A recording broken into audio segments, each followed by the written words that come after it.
Comment pouvez-vous accepter que d'une manière ou d'une autre de votre vie, vous êtes toujours entre les mains de Satan? Si quelque chose se passe mal, c'est que c'est le diable. Regardez. Dieu dit à Ananias, va voir un certain Paul dans la rue de la droite. Prie pour lui. Et tu lui diras et c'est qu'il doit souffrir en mon nom. Dieu conçoit une destinée pour laquelle toute la vie de cette personne sera souffrance pour la gloire de Dieu. Regardez la vie de Paul. La Bible dit ils étaient dans la barque. La barque s'est échouée. Ils ont essayé de nager. Ils vont s'arrêter à une île. Ils sortent de là. Ils font un peu de feu. Il y avait des barbares à côté d'eux. Un serpent sort du feu. Un serpent venimeux sort du feu. Le mort. Même les barbares qui étaient là sont dit vraiment cet homme, comme il était prisonnier, donc il a mal fait. Même Dieu, vraiment, les dieux ne veulent pas qu'il vive. Même les serpents l'ont suivi pour qu'il meure. La Bible dit, Paul secoua sa main et le serpent tomba dans le feu. Et ils attendirent longtemps qu'il meure. Mais il ne mourrait pas. La vie, mes frères, ce n'est pas une vie où tu dois avoir tout ce que tu désires et tout ce que tu veux. Je déclare, je vais avoir une grosse voiture.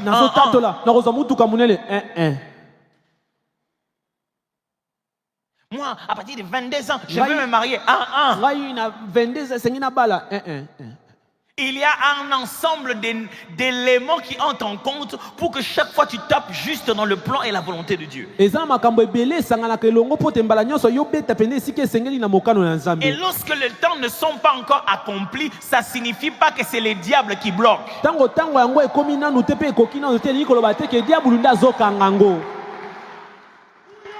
Diable, il y a des liens vraiment, il faut qu'on se batte vraiment. Le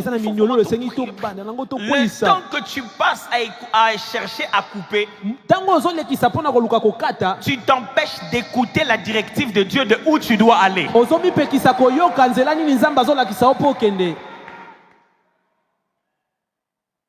Mon frère, ma soeur, si ça c'est ce que je viens de définir, c'est ce que vous appelez lien, c'est que c'est contraire à la Bible.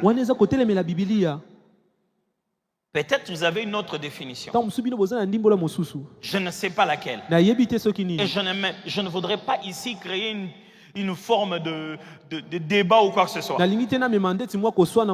J'aimerais simplement qu'on ne vous fasse pas porter un autre joug que celui que l'évangile vous donne. Qu'on ne vous fasse pas faire une autre forme d'effort à vide qui finalement un jour vous fera croire que nous vous avons menti. Tu arraches chaque jour. Tu chasses chaque jour. Tu coupes chaque jour. Tu y ajoutes les jeûnes et la prière. Tu renonces chaque 21 jours.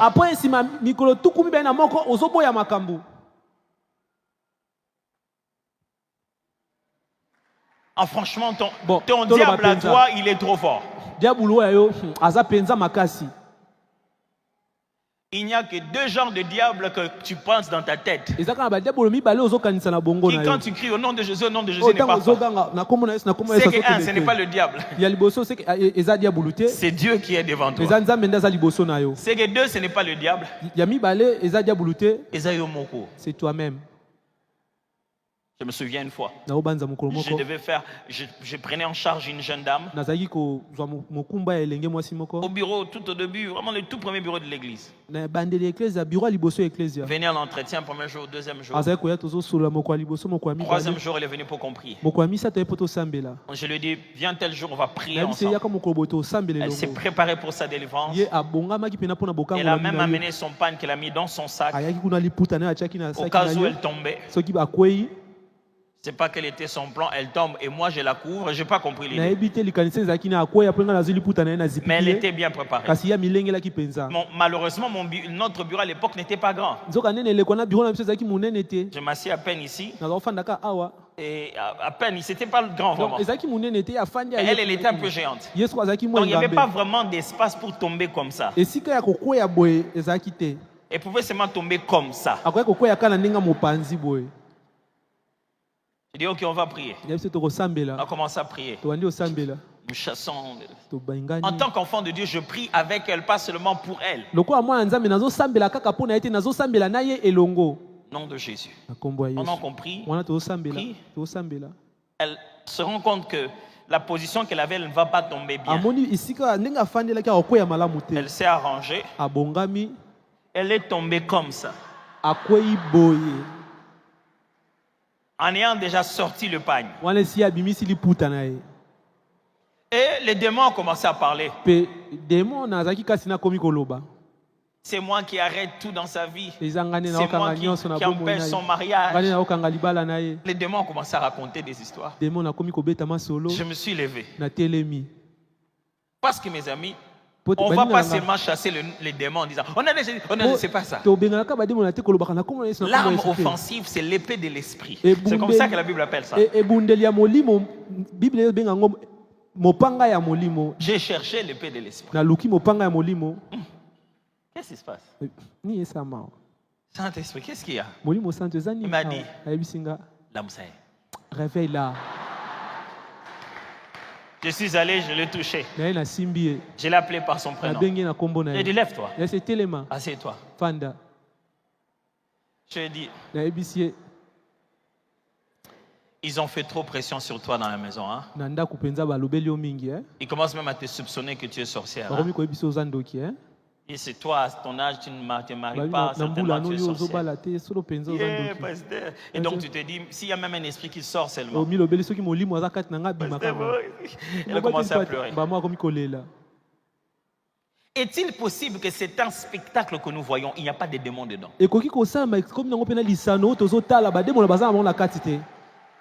que les hommes font juste souffrir les autres hommes.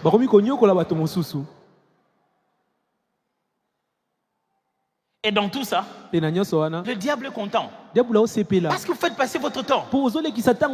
Et l'attitude avec laquelle vous vivez tout le jour. Nous avons beaucoup.